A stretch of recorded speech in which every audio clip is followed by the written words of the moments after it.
Hello, everyone. My name is Emily, and I am a part of Adapt IT, a company who is there to help support you in any of your gaming and IT needs. And today I'm here with Chad Bouton. Would you like to introduce yourself? Yes, With absolutely. So, I like you said, I'm Chad Bouton. I yeah, am 29 years old, and I live in the United States. I am out of southern Florida, and I'll be 30 in May. So when I was 11 years old, I went in for a routine ophthalmologist appointment just to get my eyes checked up. I've been in glasses pretty much since I was a child, mhm. and we were at the appointment. It was my sister and I, and the doctor saw something he didn't like and was concerned. So he told my mother, hey, I'd like you to go see a retinologist. So obviously, that's someone who specializes in the retinas. So he's like, I just want you to go there because I'm just concerned that I might have seen something that should be looked at by a specialist. So of Mhm. course, well, obviously we didn't really know what was going on. We just went along with it and went to the appointment, and we saw a doctor out of Pensacola, Florida. His name is Dr. Gupta. He's a leading specialist in retinitis pigmentosa, and of course, that Okay. just kind of spoiled what ends up happening. Is yes, he saw us, observed our eyes, and he eventually ended up calling my mother. I don't remember what day it was. I just remember it was around 2000, 2001. And he told my mother that both myself and my sister have autosomal recessive retinitis pigmentosa. Oh, okay. So is it a genetic thing then, or Mm-hmm. yeah? Yeah, so Okay, yeah. the way that it works is that both my mother and my father carry the disease, but because it is recessive, they obviously don't suffer from it because Mhm. it's basically inactive in them. They just carry the genetic material that is capable of passing it down to their children. And they had no idea that they had this inside of them in their genetic makeup. So you do the math, 50 plus 50 equals 100. And it just so happens that both my sister and I ended up with the disease.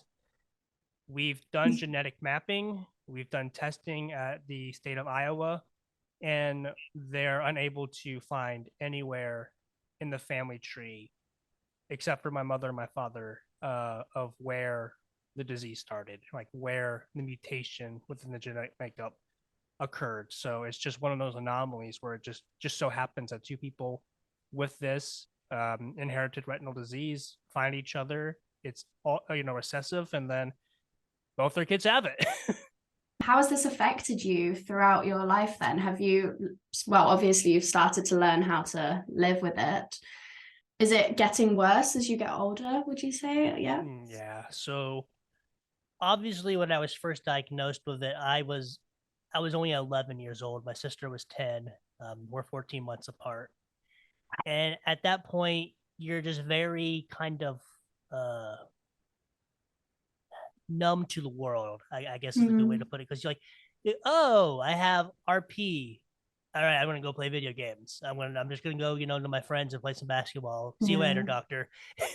You don't really Yeah. understand. It doesn't compute as to like you're gonna start losing your vision. All right, well, doesn't everybody? If you live long enough, don't you just start losing your vision no matter what? Yeah. It doesn't really sink in until you're getting told by a doctor at age 16 that your vision's so bad that you will never be able to drive.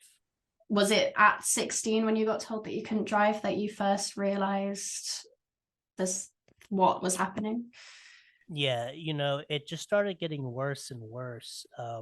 I obviously could still write my own notes, write on Yeah. paper. I could still play video games without any sort of assistance. I could still go outside and play sports. But at around 16, that's when I had my first real big dip in my vision. And that's when I started noticing a lot of the two primary side effects of RP, which is tunnel vision and night blindness. So a narrowing of the vision, basically, it's considered an encroaching disease. So basically, unlike Stargardt's, where it starts in the central vision and then kind of leaves your peripheral vision alone. Ours is the opposite. It starts at the peripheral vision, leaves your central vision alone, but it will slowly encroach towards your central vision. So at age 16, that's when I really started noticing kind of really just almost like a camera lens starting to close slowly in on my lenses and my eyes. And then the night blindness was just getting increasingly bad to the point where I could no longer go outside in the middle of the night without hurting myself. So definitely at Mhm. age 16, that's when I really started noticing a lot of problems with my vision. Yeah, so you have a podcast called Unsyted Radio, I believe. So when did you decide to start that? So nowadays, my vision is way worse. Hmm. The way I tell people, like, if you kind of want a idea of what it is I see, it's like hold a coffee stirrer up to your eye and look through it with one eye closed. That's really all I could see. Um, so obviously, I use a cane. I do have a guide dog. He will Hmm. retire this year because he's at the age limit. He'll be 11, and the organization I got him from, they retire their dogs at 11 so they can just Hmm. enjoy the rest of their lives, not having to worry about me or their person.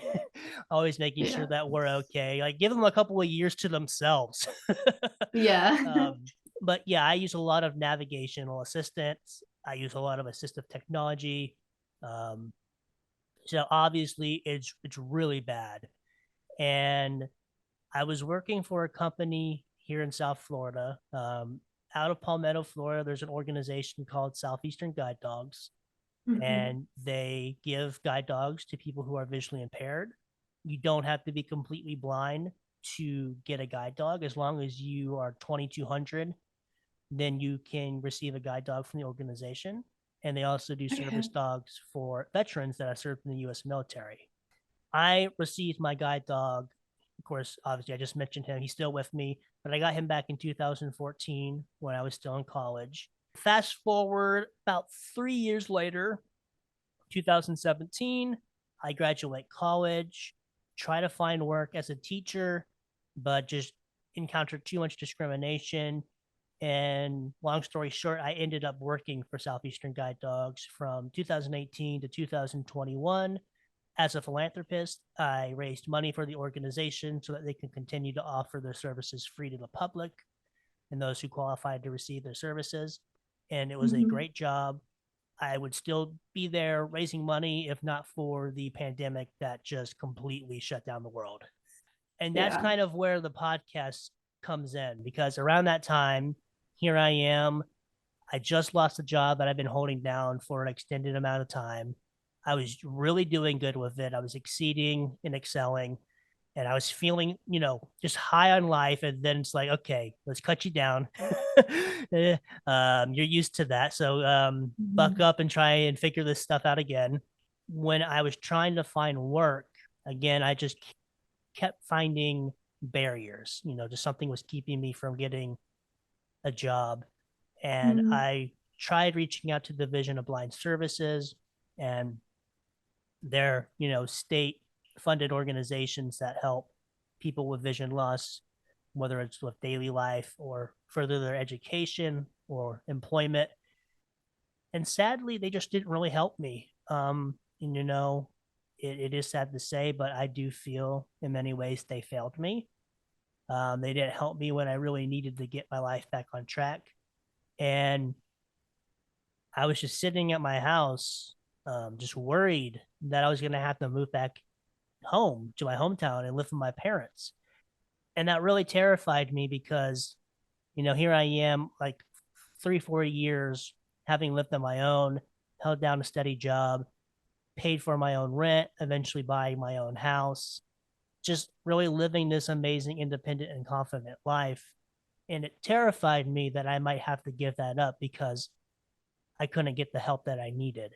And it was in that time of just vulnerability that I had kind of this epiphany of, well, if no one's going to help me find a job, then I'll just create my own job. And that's kind of what ended up Yeah. leading to the podcast. So for people who don't know, what is it you discuss on your podcast? Well, when I first started the podcast, it was a lot of course, visual impairment, blindness, because that is always going to be my lived experience. That's what I know the most about. It's Yeah. 19 Talk about what years. you know. Yeah, 19 years of losing my vision. So I feel like I'm kind of a veteran at this point. um, Yeah. but the more and more I started working with these amazing colleagues of mine, whether it be teachers for the blind, orientation and mobility, um, consultants in the gaming industry, CEOs of a company like Be My Eyes, or just people creating assistive technology like these AI camera apps. It was great, but I kept getting more curious about other disabilities, whether it be big D deaf or little D deaf, on motor, cognitive, sensory, invisible, visible disability. I just kept finding myself pulled outside of, I'd say, my comfort zone, which is, of course, visual impairment. And I really wanted to have more conversations just about disability in general. So I tell people I started off kind of as a blindness podcast, but nowadays I would like to think of myself as more of just a disability podcast where it doesn't matter what you're doing in the disability industry, whether you're a gamer, someone creating an assistive device, someone who offers a service to the disability community, or just a person living with a disability, no matter what disability it is. Mm. um, my podcast can be a place where you can come on and I can help highlight you and just let people know about what you're doing. Because the podcast really isn't so much about me; it's more about others and just continuing to spread the conversation across the world. Because I think the more and more we talk about disability on a broad spectrum, the more and more doors we open up to the people who are outside of the community and kind of start letting them in on the secret that's been around and honestly really shouldn't be a secret nowadays. Yeah, would you say that it's a platform really where you can kind of build awareness and create this place where people can express and say anything they want to get themselves out there? No, that's a perfect way of putting it. It's I do a lot of guest interviews, and honestly, the guest interviews is so that you can come on and really just say whatever you want. And I try and do my best to always make it about my guest and what they're doing. And then also, it doesn't just have to be about what they're working on. It can be about something that they're just interested in or they just have a real big passion for.